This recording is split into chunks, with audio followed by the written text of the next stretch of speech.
Во источниот регион се почесто се открива рак на дебелото црево. Последните податоци го даваат просекот од еден регистриран случај на секој 3 дена или околу 120 годишно.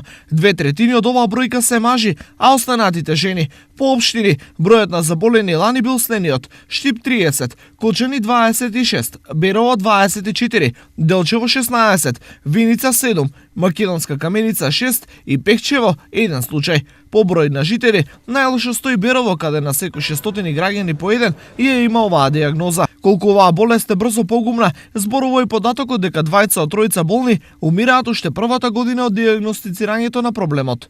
Зошто смртноста е толку голема?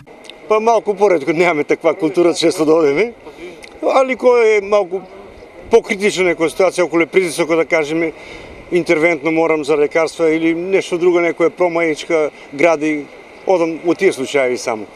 Ја одам секој месец мора да примам лекарства, терапија месечно.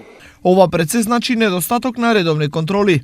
Кога ќе почнат симптомите, крварење во изметот, па и болки и проблеми од типот на запеци, проливи, најизменично појава на слуз, тоа се обично веќе касните симптоми и тогаш ние закаснуваме како медицина и најчесто таквите случаеви завршуваат лошо после одреден период. Освен редовни контроли, исклучително важен е и начинот на исхрана. Би требало да се внесува повеќе целулоза, односно народски влакна во исхраната. Сега која храна е богата со целулоза или влакна?